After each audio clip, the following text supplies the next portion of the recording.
Tax बचाने का और टेंशन या फिर पेचीदे टैक्स नियमों की उलझन, अटका रिफंड या मुश्किल में फंसा हुआ आपका रिटर्न।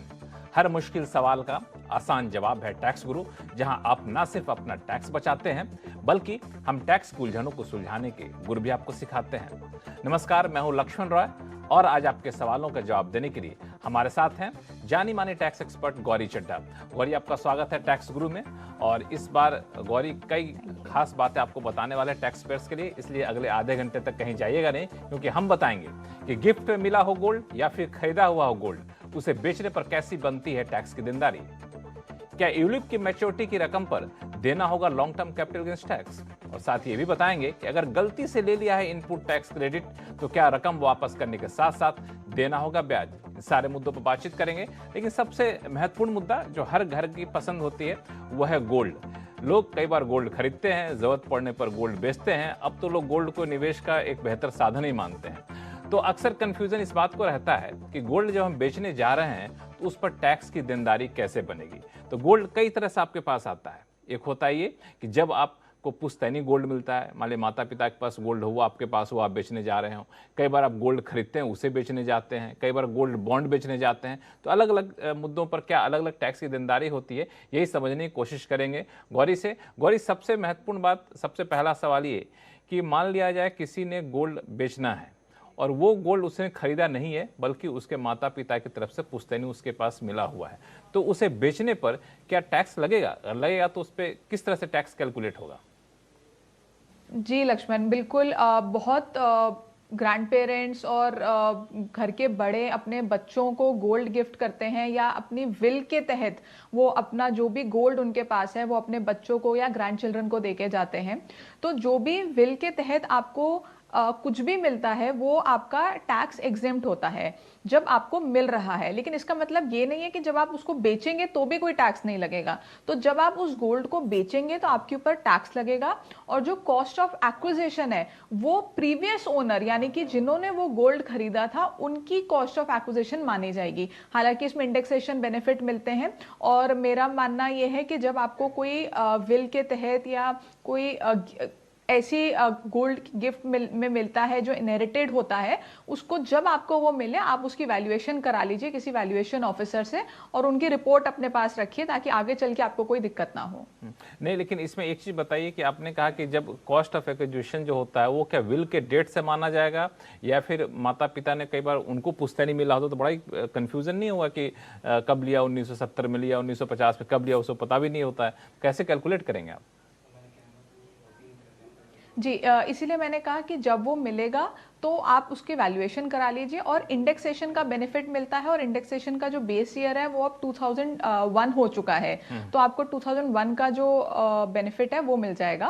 तो वैल्यूएशन कराना जरूरी है, और अगर 2001 के बाद का है तो जो भी डेट है, जो भी ईयर है, उस ईयर का वो माना जाएगा। ठीक है, तो कॉस्ट ऑफ एक्विजिशन के आधार पर मान लिया जाए हमें एक्स अमाउंट का बेनिफिट हो रहा है। मान लिया हमने एक्स अमाउंट पर उसे खरीदा था, अब बेचने जा रहे हैं तो एक्स प्लस 30% अमाउंट है, तो हमें टैक्स कितना देना पड़ेगा उस पर, कैसे कैलकुलेट होगा? तो जो आपने 30% का प्रॉफिट, जो आपने 30% का प्रॉफिट बताया, जैसे कि आपने 100 रुपए की वैल्यूएशन आपकी आई, जो कॉस्ट ऑफ एक्विजिशन आपकी 100 रुपए की आई, और आपने उसको 130 रुपीज में बेचा है, तो 30 रुपीज का जो गेन हुआ है उसके ऊपर आपको टैक्स देना होगा। टैक्स देना पड़ेगा। वो टैक्स कैसे, मेरे पूरे इनकम के साथ जोड़ा जाएगा टैक्स, कि अलग से उसके टैक्स का स्लैब बनेगा? नहीं, ये अलग से, ये क्योंकि आपका कैपिटल गेन है तो ये आपका कैपिटल गेन के हेड में चला जाएगा। और यूजुअली जो हम केस डिस्कस कर रहे हैं ये लॉन्ग टर्म कैपिटल गेन ही आएगा। तो लॉन्ग टर्म कैपिटल गेन आपका 20% पे टैक्सेबल होता है। लॉन्ग टर्म माना जाता है परचेज के 3 साल के बाद गोल्ड के केस में। तो 3 साल बाद का तो जो हम केस डिस्कस कर रहे हैं उसमें तो डेफिनेटली 3 साल हो ही चुके होंगे, तो इस पे 20% विद इंडेक्सेशन का बेनिफिट आपको मिल जाएगा। ठीक है, अब दूसरा सवाल ये कि कई बार गोल्ड हम खरीदते हैं और खरीद ये सोचकर खरीदते हैं कि चलो आगे चल के कीमतें बढ़ेंगी तो हम बेच देंगे, तो उस पर भी क्या यही फॉर्मूला लागू होगा कि नहीं अलग है? जी, यही फॉर्मूला होगा। तो अगर जैसे मैंने 3 साल से पहले कोई गोल्ड खरीदा था, कुछ भी खरीदा था, गोल्ड ब्रिक खरीदी थी, ज्वेलरी खरीदी थी या कुछ भी, और मैंने उसको 3 साल के बाद बेचा, तो उसके ऊपर 20% का टैक्स लगेगा और इंडेक्सेशन का बेनिफिट मिलेगा।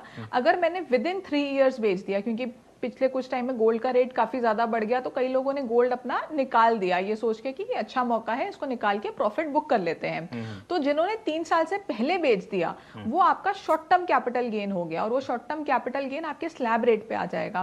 तो आप जिस भी स्लैब रेट पे फॉल करते हैं, जैसे अगर आपकी इनकम 10 लाख से ज्यादा है तो आप 30% स्लैब रेट पे फॉल करेंगे तो 30% का टैक्स आपके ऊपर लग जाएगा। अगर आप 10 लाख से कम है, यानी कि 5 लाख और 10 लाख के बीच में है, तो आपके ऊपर 20% का टैक्स लग जाएगा।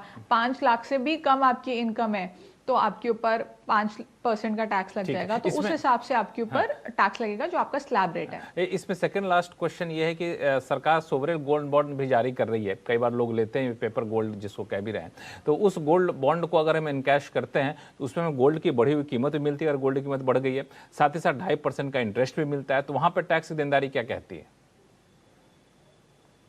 जी लक्ष्मण, सरकार ये जो बॉन्ड्स हैं इनको बहुत प्रमोट करती है, और इसको ल्यूक्रेटिव बनाने के लिए सरकार ने इनको टैक्स फ्री रखा गया है अगर आप इनको मैच्योरिटी के बाद बेचते हैं, और इसकी मैच्योरिटी पीरियड है 8 साल। तो अगर आप इसको 8 साल के बाद बेचते हैं तो आपको इसके ऊपर कोई टैक्स नहीं देना है।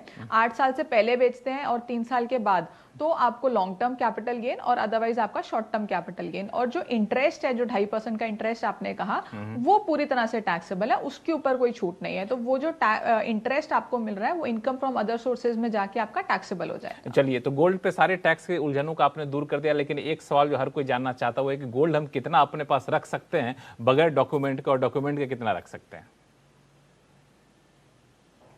देखिए कितना गोल्ड अपने पास रख सकते हैं इसकी कोई लिमिट नहीं है, पर बिना डॉक्यूमेंट के आप, अगर कोई मैरिड लेडी है तो वो 500 ग्राम्स, अनमैरिड लेडी है 250 ग्राम, और अगर कोई मेल है, मैरिड अनमैरिड कोई फर्क नहीं पड़ता, दोनों ही केस में 100 ग्राम्स का गोल्ड अपने पास रख सकते हैं विदाउट एनी प्रूफ। इसके अलावा कोई लिमिट नहीं है, आप अपने पास कितना भी गोल्ड रख सकते हैं। अगर आपको विल से कुछ गोल्ड मिला है तो जितना भी विल से मिला है आपके पास बिल की कॉपी और अपनी डॉक्यूमेंटेशन पूरी होनी चाहिए, आप ताकि प्रूव कर पाएं कि आपको बिल के तहत मिला है। इसके अलावा आपने कोई गोल्ड खरीदा है तो उसकी इनवॉइस होनी चाहिए, और कॉरेस्पॉन्डिंगली आपकी इनकम में, ये जो इनकम टैक्स रिटर्न में आपकी इनकम आपने दिखाई हो और उस पर बाकायदा टैक्स दिया हो, तो आप विद इनवॉइस अपना गोल्ड रख सकते हैं। इस पे कोई सवाल कभी नहीं उठाया जाएगा। लेकिन ये तो बड़ा ही नाइंसाफी है कि मैरिड वुमेन और अनमैरिड वुमेन में गोल्ड रखने की सीमा अलग अलग है, लेकिन जो पुरुष है उनके लिए वो सीमा में कोई अंतर नहीं किया गया। खैर, अब चलिए शुरू करते हैं सवाल जवाब का सिलसिला। पुणे चलते हैं, जहां से नितिन केसवानी जी हमारे साथ फोन लाइन पर जुड़ चुके हैं। नितिन जी नमस्कार। नमस्ते लक्ष्मण जी। कैसे हैं आप? नमस्ते वरुण जी। बस मैं बढ़िया, आप बताइए आप कैसे हैं? बहुत बढ़िया, थैंक यू सो मच। बताएं क्या सवाल आपके पास? सर मैं 5 साल से ईपीएफओ में कंट्रीब्यूशन कर रहा हूँ, तो मैं सोच रहा था कि इस बार कुछ कंट्रीब्यूशन निकालूं घर लेने के लिए, डाउन पेमेंट करने के लिए। तो सर मेरा सवाल ये है कि कौन सा कंट्रीब्यूशन निकाल सकता हूँ, खुद का एम्प्लॉय कंट्रीब्यूशन, एम्प्लॉयर कंट्रीब्यूशन, या इंटरेस्ट जो पिछले 5 साल में मिला है, और अगर सब निकालता हूँ तो इसके ऊपर टैक्स की देनदारी कैसे बनेगी? ठीक है। देखिए क्योंकि आप 5 साल कंप्लीट कर चुके हैं तो आप जो भी कंट्रीब्यूशन निकालेंगे वो एक तो आपका टैक्स फ्री होगा। अब आप कितना कंट्रीब्यूशन निकाल सकते हैं, तो इसके लिए जब आप फॉर्म भरेंगे 31, उसमें फॉर्मूला दिया गया है कि उस फॉर्मूला के हिसाब से आप अपना कंट्रीब्यूशन विड्रॉ कर सकते हैं घर लेने के लिए। तो जब हम घर लेने की बात करते हैं तो अगर परचेज और कंस्ट्रक्शन ऑफ हाउस के लिए आपने ये पैसा निकालना है तो 36 मंथ्स की आपकी बेसिक पे और डीए आप निकाल सकते हैं, या आपका जो कॉस्ट ऑफ हाउस है वो निकाल सकते हैं, या आपका जितना भी एम्प्लॉयर एम्प्लॉई कंट्रीब्यूशन और इंटरेस्ट है वो निकाल सकते हैं। तो इन तीनों में से जो लोएस्ट होगा वो आप निकाल सकते हैं, और ये आपका टैक्स फ्री होगा क्योंकि आप 5 साल कंप्लीट कर चुके हैं। हालांकि अगर आप इसको निकालेंगे और आपका जो इंटरेस्ट का कंपोनेंट है उसको आप अपनी एग्जेम्प्ट इनकम में, इनकम टैक्स रिटर्न में दिखा दीजिएगा, बट टैक्स देने की इसके ऊपर कोई जरूरत नहीं है। लेकिन ये है कि आप एग्जेम्प्ट इनकम में जरूर दिखाएगा उसके इंटरेस्ट को, ताकि आपको आगे चल के उलझन यहाँ पर ना हो। अब चलते हैं हैदराबाद, जहाँ से जोगेश्वर राव जी हमारे साथ फोन लाइन पर जुड़ गए हैं। राव साहब नमस्कार, बताएं क्या सवाल आपके पास? मैं रिटायर्ड पब्लिक सेक्टर ऑफिसर हूँ। Now 63 and retired. My income is salary. Salary means a small pension and FD interest. And this stocks, I used to invest in stocks during service, but I did not sell any time during that period. सो ये retirement के बाद मैं कुछ कुछ बेचने लगा हूँ, so short term capital gains के क्लास के वजह से ITR 2 भरने लगा हूँ। सो एक्चुअली क्या हो रहा है, every year my transactions are increasing, so I am coming to my query. My query amount of sale in a particular financial year, short term plus long term put together, is there any ceiling for ITR 2 applicability, or ITR 2 any amount, कोई भी amount तक ITR 2 हम भर सकते हैं? ठीक है गौरी, क्या सुझाव है इनके लिए? ठीक है, देखिए मैं बता देती हूँ आपको। तो आपने अपने ड्यूरिंग दिस सर्विस आपने काफ़ी सारे स्टॉक्स खरीदे और आप अब उनको बेच रहे हैं, तो अमाउंट आपका शायद काफ़ी ज़्यादा है और अब आपका वॉल्यूम काफ़ी ज़्यादा हो गया है। तो अगर तो आप बहुत ज़्यादा दोबारा से खरीदना शुरू हो गए हैं, बार बार बेचना शुरू हो गए हैं, आपकी ट्रांजैक्शंस बहुत ज़्यादा हैं, वॉल्यूम ज़्यादा है, फ्रीक्वेंसी ज़्यादा है, उसके अलावा कॉरस्पॉन्डिंगली आपकी और ज़्यादा कोई इनकम नहीं है, आपकी मेन इनकम यही बन गई है, तो ये आपकी कैपिटल गेन ना होके ये आपकी बिजनेस इनकम मान ली जाएगी। तो आपको इसके लिए ITR 3 भरनी होगी। लेकिन अगर आपने अपने ड्यूरिंग दिस सर्विस, जब आप जॉब कर रहे थे उस टाइम पे आपने कुछ स्टॉक्स खरीदे और अब रिटायरमेंट के बाद आप धीरे धीरे करके उनको बेच रहे हैं ताकि आप अपने खर्चे निकाल सकें या कुछ घर ले सकें या कुछ भी आप इस तरह से निकाल रहे हैं उसको, तो ये आप कैपिटल गेन मान सकते हैं। ये जो कॉन्सेप्ट है ये पूरा प्रोफेशनल जजमेंट पे डिपेंड करता है। ये कहीं भी लॉ में नहीं लिखा कि आपकी 1 करोड़ से ज़्यादा होगी सेल तो आपको कैपिटल गेन नहीं मान सकते, बिजनेस मानना है, या कोई लिमिट एज सच लॉ में नहीं दी गई है। तो ये आपको खुद देखना है कि आपको क्या लगता है, ये आपकी बिजनेस इनकम होनी चाहिए या आपकी कैपिटल गेन होनी चाहिए। मुझे आपकी बातों से ऐसा लग रहा है कि आप बहुत ज़्यादा बार खरीद बेच कर रहे हैं, क्योंकि आपको शॉर्ट टर्म कैपिटल गेन भी आपने मेंशन किया, तो बहुत ज़्यादा बार खरीद रहे हैं, बेच रहे हैं, तो आप मेरे हिसाब से उसको बिजनेस इनकम दिखाइए, ज़्यादा बेहतर रहेगा। लेकिन मुझे लगता है गौरी, इसको टैक्स पेयर के विवेकाधिकार पर छोड़ने के बजाय इस ग्रे एरिया को दूर करना चाहिए कि आप शॉर्ट टर्म ज़्यादा है तो आपको बिजनेस इनकम मानना है, नहीं मानना है, क्योंकि फिर कल हो कोई सवाल ना हो। कोई लिमिट हो तो टैक्स पेयर के लिए आसानी होगी। जी चलिए फिलहाल वक्त है छोटे से ब्रेक का। ब्रेक के बाद बताएंगे इनकम टैक्स रिटर्न भरने से पहले किन किन दस्तावेजों का होना है जरूरी, बताएंगे छोटे से ब्रेक के बाद।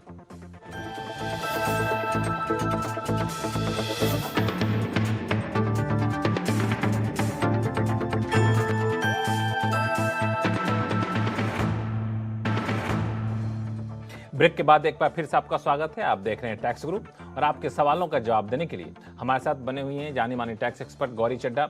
गौरी, लोगों के सवाल जवाब लें इससे पहले अब मुझे लगता है कि एक बार फिर से इनकम टैक्स रिटर्न फाइल करने की जरूरत आ गई है। अब जून का महीना है, लोगों के पास 26 AS हो या फिर AIS हो, वो सब अपडेट होकर आना शुरू हो जाएगा, तो कई लोग इनकम टैक्स रिटर्न फाइल करना शुरू कर देंगे। तो उनके लिए कुछ आप टिप्स दे सकें कि ऐसे लोग जो ITR फाइल करना चाहते हैं उनके लिए किस किस तरह के डॉक्यूमेंट होना ज़रूरी है, क्या तैयारी रखनी चाहिए? जी लक्ष्मण, बिल्कुल आपने ठीक कहा। जून के महीने में सब लोग अपनी रिटर्न भरना शुरू कर देंगे। हालांकि काफ़ी डिले है क्योंकि सिर्फ 2 महीने दिए गए हैं अभी तक। अगर डेट एक्सटेंड नहीं होती है तो 31 जुलाई तक का टाइम है सबके पास, सिर्फ 2 महीने का समय है रिटर्न भरने के लिए। तो अपनी तैयारी पूरी होनी चाहिए और टाइमली रिटर्न भर देनी चाहिए। तो जून के महीने में रिटर्न भरना सब लोग शुरू कर देंगे। तो जब आप रिटर्न भरने बैठेंगे तो जल्दबाजी नहीं करनी है, सारे डॉक्यूमेंट्स आपको ध्यान से देखने हैं। सबसे इंपॉर्टेंट जो डॉक्यूमेंट्स हैं वो है आपका 26 AS और आपका AIS। AIS नया पिछले साल आया था, पिछले साल लोगों ने फिर भी इग्नोर कर दिया, ठीक से नहीं देखा, लेकिन इस साल ये बहुत इंपॉर्टेंट डॉक्यूमेंट है। 26 AS आपका बहुत इंपॉर्टेंट डॉक्यूमेंट है और AIS आपका बहुत इंपॉर्टेंट डॉक्यूमेंट है। इसमें अगर कोई इनकम आ रही है या किसी इनकम के ऊपर TDS कटा है और आप उसको शो नहीं करते अपनी रिटर्न में, तो डेफिनेटली आपके पास इनकम टैक्स डिपार्टमेंट की तरफ से नोटिस आएगा। इसके अलावा आपका फॉर्म 16 आपका बहुत इंपॉर्टेंट डॉक्यूमेंट है। बिना फॉर्म 16 के आप अपनी रिटर्न बिल्कुल ना भरें। फॉर्म 16 लेना अपने एम्प्लॉयर से, या कहें तो एम्प्लॉयर को फॉर्म 16 अपने एम्प्लॉय को देना मैंडेटरी है और ये आपका हक है कि आप उनसे फॉर्म 16 मांगें। और इसी के साथ साथ अपनी बैंक स्टेटमेंट ज़रूर चेक कीजिएगा, क्योंकि कुछ इनकम्स ऐसी होती हैं जो 26 ईयर्स में शायद नहीं आ रही होंगी, आपकी 26 ईयर्स में नहीं आ रही होंगी, आपकी फॉर्म 16 में नहीं होंगी। जैसे आपको कुछ गिफ्ट्स मिली हैं पूरे साल में आपको कुछ गिफ्ट्स मिली और वो 50,000 से ज़्यादा का अमाउंट रखती हैं, फ्रेंड्स से मिली, relatives as per not as per income tax act उनसे मिली जो टैक्सेबल हो जाती हैं, तो वो आपको अपने बैंक स्टेटमेंट से पता लगेंगी। तो बैंक स्टेटमेंट से आपको सब कुछ पता लग जाएगा, आपको कहाँ से कितनी इनकम आई है और आपको कहाँ कैसे दिखाना है। तो ये 4 डॉक्यूमेंट्स तो आपके मैंडेटरी हैं, इनके बिना आप अपनी रिटर्न बिल्कुल नहीं भर सकते हैं। तो समय पे आगे चलकर हम लोग कई एपिसोड में आपको बताएंगे कि इनकम टैक्स रिटर्न फाइल करने क्या है बारीकियां, कोई दिक्कत आए तो कैसे उसको दूर करें। लेकिन मोटे तौर पर जो गौरी ने बताया उसका ख्याल रखें अगर आप अभी इनकम टैक्स रिटर्न फाइल करने जा रहे हैं तो। चलिए फिर से शुरू करते हैं सवाल जवाब का सिलसिला। यूपी के शाहजहांपुर से हमारे साथ MB सिंह साहब फोन लाइन पर जुड़ चुके हैं। मेरा सवाल वही है सर जो लिखा है मैंने, और मैं तो सभी क्लास हूँ, 30% के ब्रैकेट में आता हूँ, और मैं कुछ फंड में विदेश से आने हैं, तो क्या मैं अपने अकाउंट में ले सकता हूँ या वाइफ के अकाउंट में? मेरा बेटा भी 18 ईयर्स से ज्यादा है, तो कहाँ लेना चाहिए और टैक्स लायबिलिटी क्या बनेगी? किस तरह के फंड आने हैं वो? मेरे रिलेटिव रहते हैं और मैं साइड में क्रिप्टो का काम करता हूँ। अच्छा, तो ठीक है। गौरी क्या सुझाव देंगे इनको? तो देखिए, सबसे पहले आपके पास जो फंड्स बाहर से आने हैं डिपेंड करता है उसके ऊपर कि वो किस तरह के फंड्स हैं, कि उनकी टैक्सेबिलिटी कैसे डिसाइड होगी। तो अगर आपके कोई रिलेटिव यानी कि इनकम टैक्स एक्ट के हिसाब से आपके कोई रिलेटिव आपको फंड्स ट्रांसफ़र कर रहे हैं तो वो टैक्स एग्जेम्प्ट है, उसके ऊपर आपको टैक्स देने की कोई ज़रूरत नहीं है। नॉन रिलेटिव और यानी कि इनकम टैक्स एक्ट के हिसाब से अगर कोई आपका रिलेटिव नहीं है और वो आपको पैसे ट्रांसफ़र कर रहे हैं तो वो पैसा अगर 50,000 से ज़्यादा का है तो वो आपका टैक्सेबल हो जाएगा। क्रिप्टो सेल करने की वजह से आपके पास कुछ फंड्स आ रहे हैं तो उस पर टैक्सेशन आपको पता ही होगा कि इस साल बजट में क्रिप्टो पे 30% का टैक्स लग गया है, तो जो भी आपका गेन होगा उसके ऊपर 30% का टैक्स आपको क्रिप्टो पे देना होगा। चलिए अगला सवाल लेते हैं उड़ीसा से। द्वारकानाथ मोदी साहब हमारे साथ फोन लाइन पर जुड़ चुके हैं। द्वारकानाथ जी नमस्कार। नमस्कार जी, नमस्कार। आप पहले भी शायद मुझे लगता है टैक्स शुरू के एपिसोड में सवाल पूछ चुके हैं जी। बिल्कुल। मेरे 1-2 क्वेश्चन पहले से ही आपके नाम से मुझे याद आ गया। चलिए बहुत अच्छा लगता है, आप हमारे शो को लगातार देखते रहते हैं और अपने सवाल हम तक पहुंचाते हैं। रेगुलर देखता हूँ। बताएं इस बार क्या सवाल है आपके पास?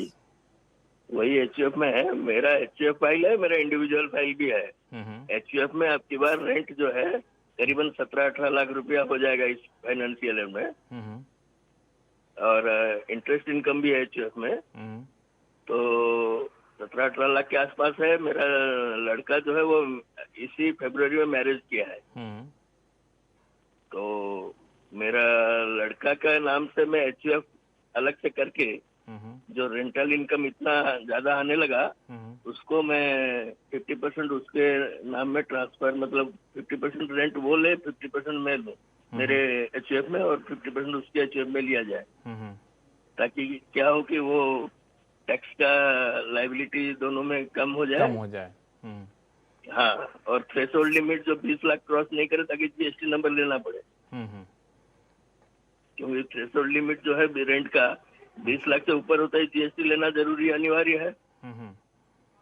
तो इसीलिए उसको भी मैंने ये करने के लिए, और HUF क्योंकि मेरा लड़का अभी मैरिज कर लिया इसलिए उसका भी HUF करके अब रेंट को 50-50 कर लेना चाहते हैं। ये कैसे किया जाएगा ताकि हमारा टैक्स इम्प्लीकेशन में कुछ बचत हो सके? गौरी थोड़ा सा पेचीदा मामला है। ठीक है जी, थोड़ा सा है। बिल्कुल मैं आपको बता देती हूँ कि आपका जो HUF है तो HUF अपने मेंबर्स को गिफ्ट नहीं कर सकता, और आप बात कर रहे हैं कि आप अपना 50% HUF का जो भी रेंटल इनकम है वो अपने बेटे के HUF या बेटे के नाम पे ट्रांसफ़र कर दें, यानी कि आप पार्शियल पार्टीशन की बात कर रहे हैं। तो पार्शियल पार्टीशन जो होता है वो इनकम टैक्स एक्ट रिकग्नाइज नहीं करता। तो अगर आपको इनकम अपने बेटे के नाम पे दिखानी है और थोड़ी सी इनकम डिवाइड करनी है तो आपको फुल पार्टीशन करनी होगी। फुल पार्टीशन ही इनकम टैक्स एक्ट रिकग्नाइज करता है, और फुल पार्टीशन अगर करेंगे तो वो बेटे के हैंड्स में टैक्सेबल नहीं होगा। तो आप गो फॉर फुल पार्टीशन करके जिसका जितना शेयर बनता है उनको दे दीजिए। इस हिसाब से आपका जो इनकम है वो सब में डिवाइड हो जाएगी और आपका ये जो आप जीएसटी नंबर नहीं लेना चाह रहे हैं वो शायद बच जाएगा। चलिए फिलहाल वक्त है छोटे से ब्रेक का। ब्रेक के बाद आपके सवालों के जवाब देने का सिलसिला आगे भी जारी रहेगा, कहीं जाइएगा नहीं।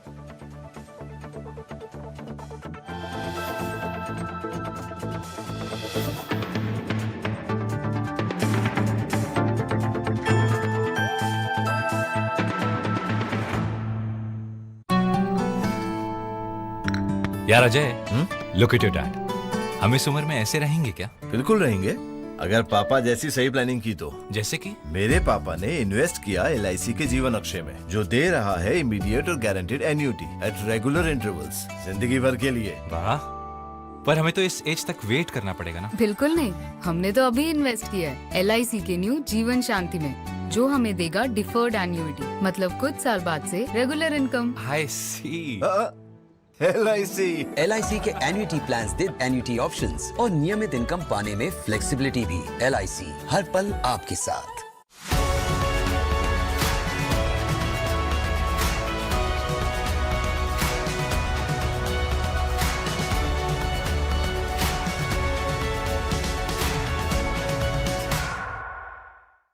माइक अड्डा में आप सभी का स्वागत है। मार्केट के आखिरी 1.5 घंटे का सारा एक्शन। जब तक निफ्टी इसके ऊपर रहे, लॉन्ग रहने की राय है। क्लोजिंग बेल बजने से पहले कीजिए जबरदस्त कमाई। 1786 और ये लेवल्स पार करें तो 1800 के पार जाने की भी क्षमता है। जाने माने एक्सपर्ट्स के साथ। अगर आपने फ्यूचर में पोजीशन ली है तो आपका जो स्टॉप लॉस होना चाहिए 2450। देखिए कमाई का अड्डा सिर्फ CNBC आवाज पर। के प्रायोजक हैं globe capital, money must grow. Sir, raw materials के दाम बदलते रहते हैं और इतने बड़े ऑर्डर के दाम अभी से तय कर पाना हमारे लिए बहुत रिस्की है। हम छोटे व्यापारी हैं। ये ऑर्डर गया। परेशान मत हो, रॉ मटेरियल के बढ़ते दाम का रिस्क कमोडिटी फ्यूचर्स कॉन्ट्रैक्ट खरीद कर हेज कर लो। कॉन्ट्रैक्ट खत्म होने पर रॉ मटेरियल की डिलीवरी एक्सचेंज से ले सकते हो, और अगर बीच में जरूरत पड़े तो कॉन्ट्रैक्ट्स को स्क्वायर ऑफ करके हाजिर बाजार से डिलीवरी ले लेना। मैं अभी क्लाइंट से बात करके सौदा पक्का करता हूँ और हेज भी करता हूँ।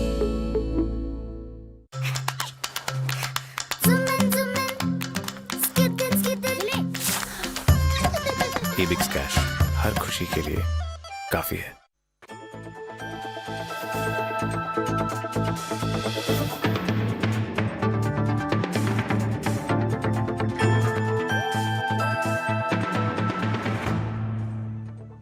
ब्रेक के बाद एक बार फिर से आपका स्वागत है। आप देख रहे हैं टैक्स गुरु और आपके सवालों का जवाब देने के लिए हमारे साथ हैं जानी मानी tax expert Gauri Chadha.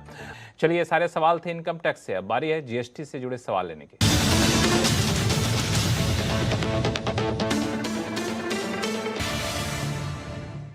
GST के मोर्चे पर एक सवाल हमारे पास आया मुंबई से दीपेश जी का। दीपेश जी नमस्कार, जो फोन लाइन पर जुड़ चुके हैं, बताएं क्या सवाल आपके पास। हाँ सर नमस्कार।